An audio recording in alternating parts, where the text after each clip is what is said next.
Bantam Doubleday Dell Audio Publishing presents Desire of the Everlasting Hills, The World Before and After Jesus by Thomas Cahill. Never have I hoped in any but thee, God of Israel, who will grow wroth and yet once more be merciful, forgiving all the sins of human beings because of our suffering.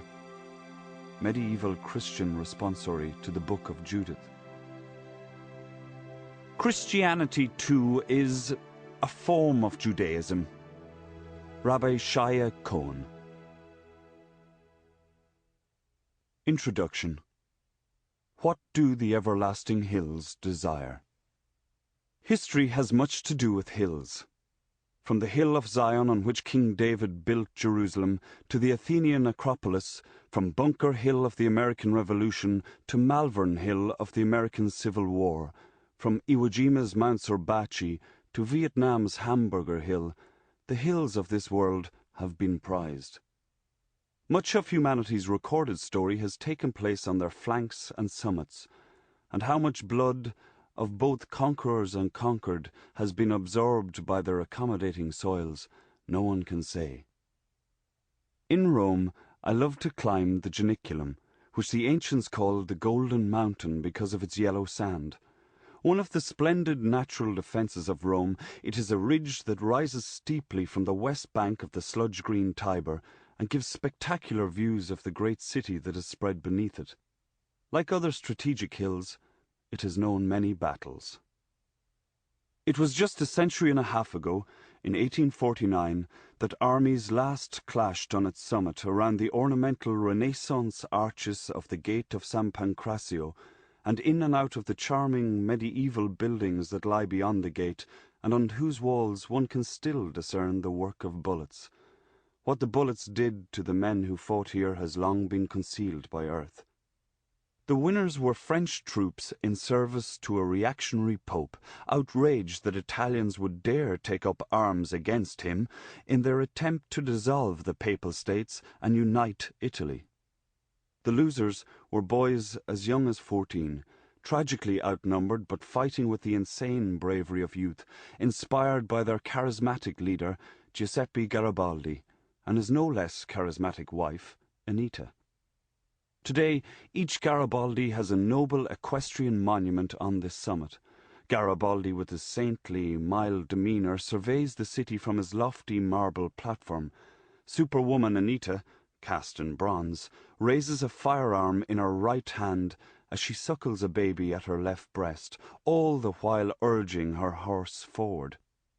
They lost the battle, but won the war, for beneath the hooves of Anita's advancing charger one can make out in the distance Michelangelo's bone-white dome of St. Peter's and the Lilliputian statelet of the Vatican, to which the Pope's vestigial temporal power has been confined since 1870.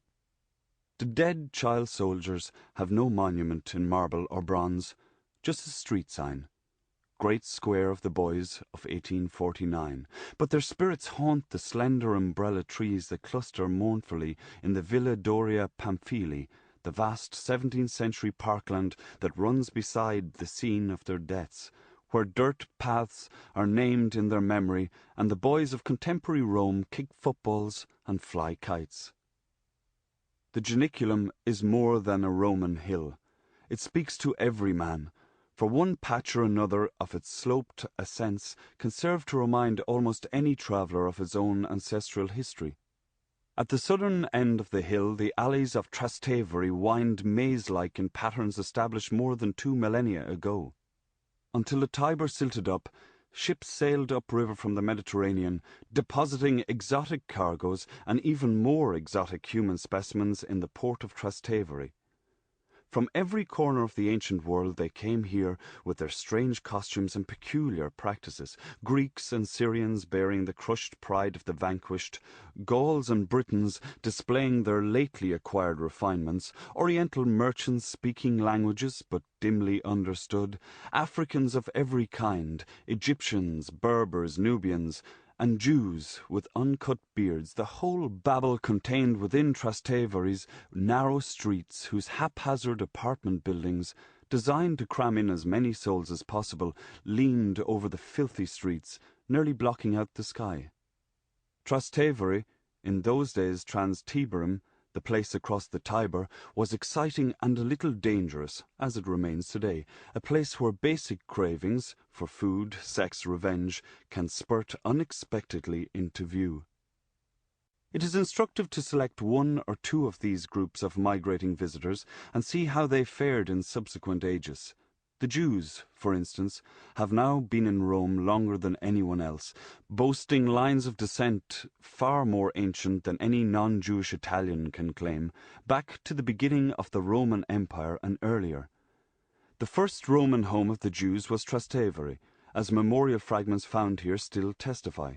These have been mounted in the portico of the Basilica of Santa Maria, where you can identify the shofars and etrogs that distinguished the graves of ancient Jews, as well as the doves and ships of those Jews, a minority within a minority, who were members of a primitive Christian community, the first to be established at Rome, probably in the 4th decade of the 1st century. In the Middle Ages, the community of Jews crossed the river to the huddled quarter that is still called the ghetto, and from the slopes of the Janiculum there are fine views of the Silvery Synagogue, built at the beginning of this century near the site of its several, much smaller predecessors, the four corners of its dome giving it a curiously Asian appearance and distinguishing it from all the other domes of Rome. During the Middle Ages, the Jews, protected by popes who valued their services, fared better in Italy than in other European countries, though they were subject to punitive taxes and, as early as the 13th century, were made to wear a yellow O, precursor of horrors to come. Then the retrograde and, at times, paranoid papacy of the early modern period began to insist on marginalizing the Jews in new ways. Locked by night within the ghetto by order of Paul IV in the 16th century, they were dragooned by subsequent popes into listening to Christian sermons and giving up all trades save money-lending, scrap metal, and rag. Forced to be objects of ridicule during carnivals and papal processions, they were periodically barred from owning land or practicing any profession, though they had once been physicians to the popes, and at last banned from any role in public life. Their fellow Romans, however, more sympatici than popes generally are, tended to be fond of their Jewish neighbours and to count them as friends and fellow citizens. It is, therefore, considered a terrible blot on the Roman character that the Nazis were able, during their occupation of the city, to round up the Jews of Rome en masse and deport them to Auschwitz on the fateful October 16, 1943, a date most Romans have committed to memory, and which occurred less than 100 years after Garibaldi's Battalion of Hope had, by its youthful deaths on the Janiculum, won belated freedom and civil rights for all the citizens of Rome. Shades of my own ancestors haunt the prospect from the Janiculum. Looking out across the valley in the hour before dawn, I can imagine there appearing on the northeast horizon bands of naked, mustachioed Celts, the locks of their lime-washed hair standing up on their heads, an immense host covering miles of ground with its straggling masses of horse and foot, as the Roman historian Livy described them. Early in the 4th century BC, they rode their horses into a much smaller Rome, causing panic and flight among the inhabitants. The air, wrote Livy, was loud with the dreadful din of the fierce war songs and discordant shout of a people whose very life is wild adventure. All who did not flee before the marauders hid themselves within the fortifications of the Capitoline Hill, save for the elderly, who could not climb, and were slaughtered on their thresholds.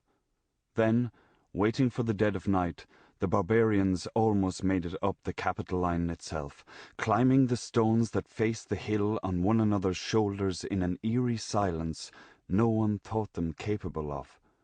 But at the last moment, just when the first of the invaders had reached the summit, the geese of the Capitoline, sacred to Juno whose temple stood on the heights, honked their frantic warnings, and the Celts were cut down. If I could examine the genetic cell... Sample complete. Ready to continue?